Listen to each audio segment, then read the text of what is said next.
what advice would you give to people that are feeling really lonely because they just went through a breakup, whether it be at the end of the year or months ago, or maybe, they just went through a breakup this week in the middle of quarantine, and they're lonely, they're alone, they're emotionally hurt, Yeah. and they're needing that kind of quick connection again. They might go back to the person because they're feeling weak and they miss that feeling of connection or love or intimacy. Yeah. But they know it's not the right fit for them long term. They know, but this is in a heightened state of vulnerability for them that they go back quicker. What advice do you have to someone like that? Very hard, very hard. I have so much. Firstly, a breakup, even under normal circumstances, is a tremendously difficult thing. True. I shouldn't say a breakup because there are many joyous breakups we go through, but when you experience true heartbreak, it is one of the most devastating feelings in the world. Devastating. You're a zombie. You're dead. You're dead inside. And it's worse than you're dead inside. You act dead to everybody else. Inside, you feel like you're dying. Yeah.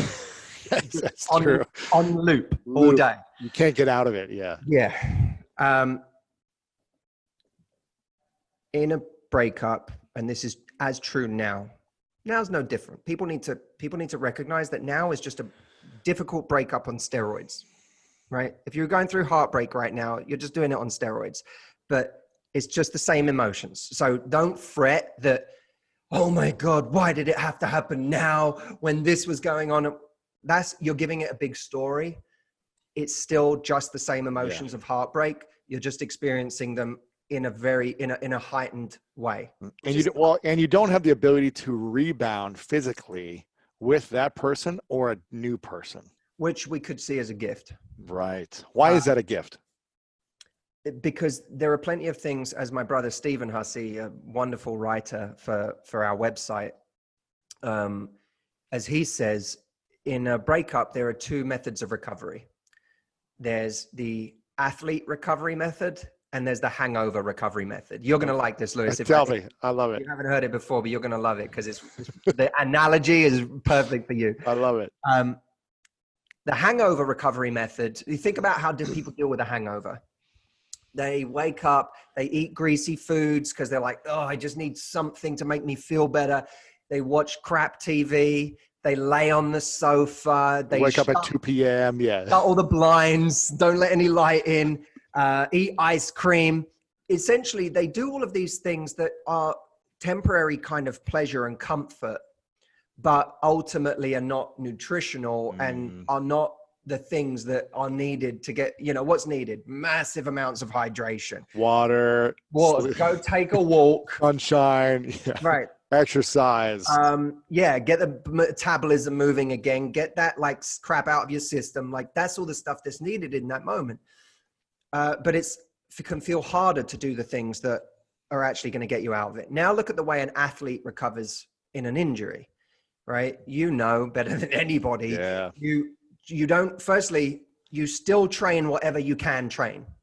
You don't ignore everything simply because your shoulder's injured. You do what you can. Yeah, you do some abs, you do some legs, you do something else. Right. Let me keep a hand. Swimming. Yeah. Exactly.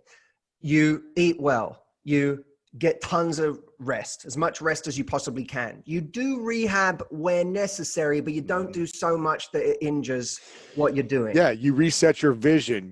You visualize what you want and start mentally rehearsing the reps, the repetition, the action steps. You mental rehearse, all those things, right? So now if you apply that to a breakup, the hangover recovery method is let's go and sleep with other people quickly just to get my fix, just to feel connected, just to feel like I'm worth something, just to feel like I'm still sexy. Let me go out and drink, party. Let me eat ice cream, bad food, keep going to the fridge. Get on Tinder and all the apps. And right. Or not, or just hide away under the covers. Don't engage life. It could be either or, but they're all hangover recovery methods because they don't make you feel better long-term. They're just short-term pleasure. The athlete recovery method in a breakup is you do the same as an athlete. You say, okay, my heart might be injured right now, right? My heart's offline, so to speak, but I still have everything else. So let me make sure the rest of my life is firing on all cylinders right now. Let me do everything. Let me be kind to myself. Let's maybe like put dating aside for the moment, or put that, but let me go and make platonic connections. Let me go and build my relationships with my friends and family. Let me eat well. Let me sleep well. Let me train. Let me go and do all of these things that train every other muscle in my life, so that when my heart comes back online, every other part of me is ready to go. So you got one problem right now. You're in pain, right? But if that pain causes you to let every other part of your life go down, spiral, now you got 6 problems. So that's the part we want to avoid. And only have one problem, not 6. Right. And you know, look, it's all of this is easy to say. And when you're heartbroken, you just feel like you feel so bad and so sick in your stomach and so nauseated all the time that even hearing this sounds like a lot of work. And what I would say to people as a really manageable step is there's that quote, emotions are weather, let them come and go. Right.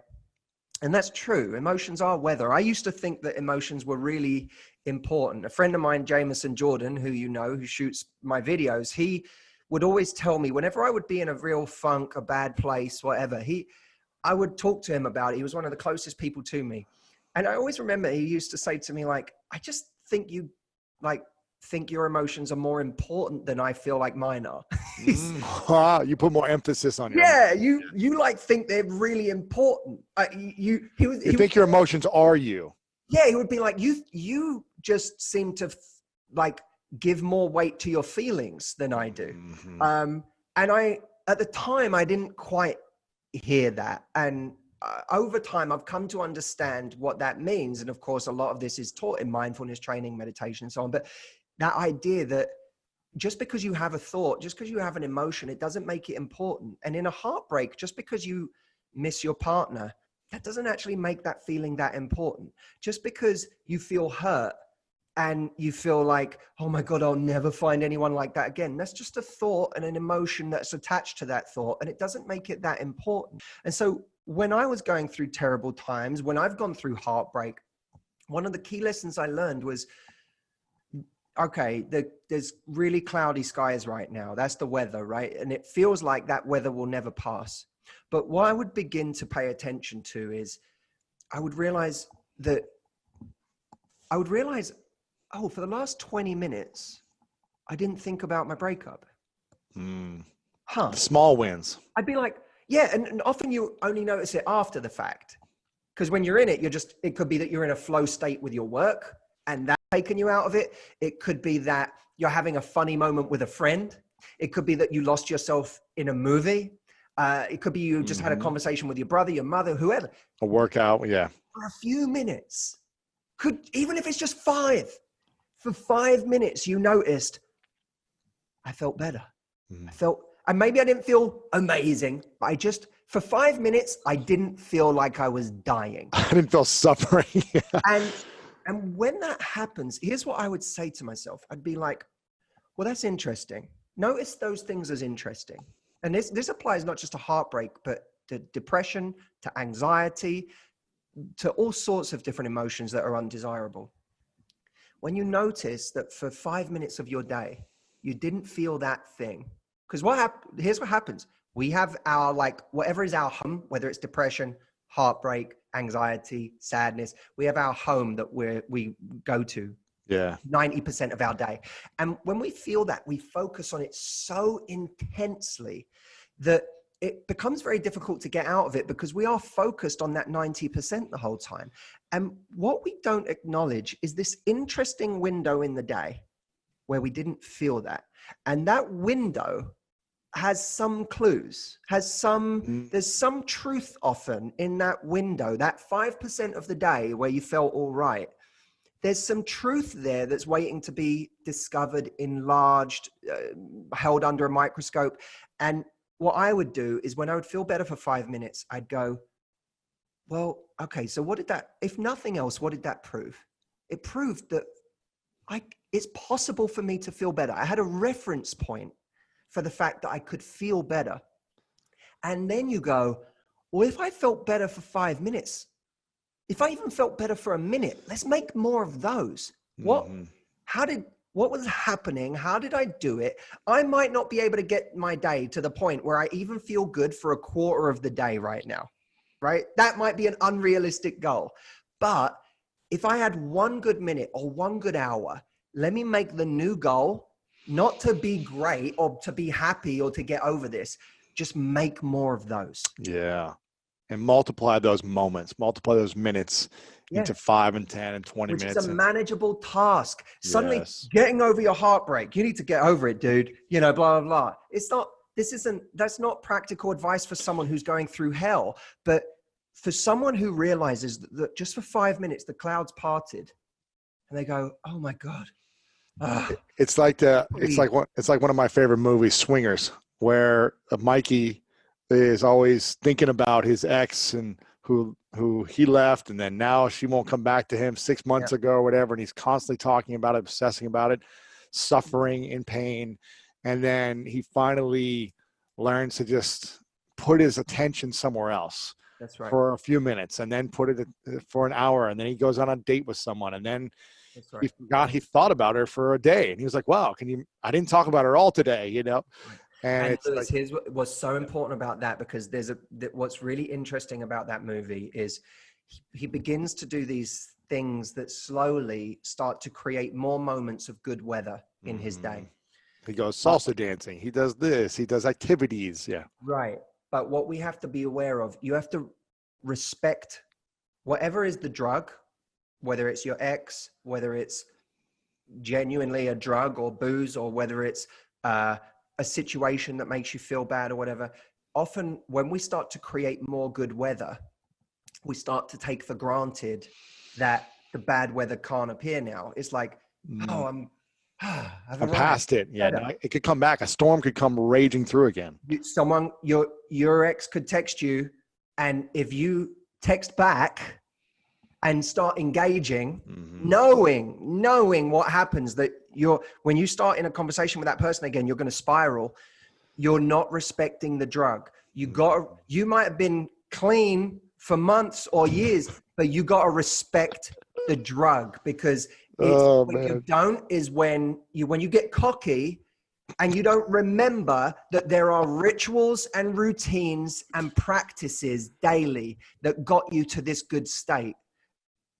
You are liable to fall back into that trap because you're blind.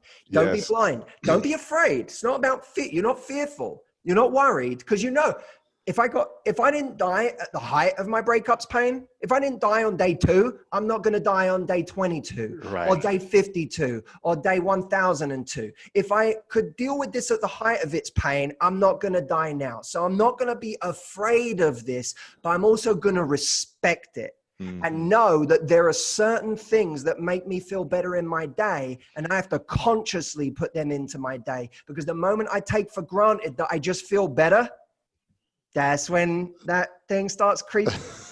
Thank you for watching this video. If you want more inspiring clips like this, make sure to click right here to subscribe, and click right here to watch that next video that is specific to support you in your life.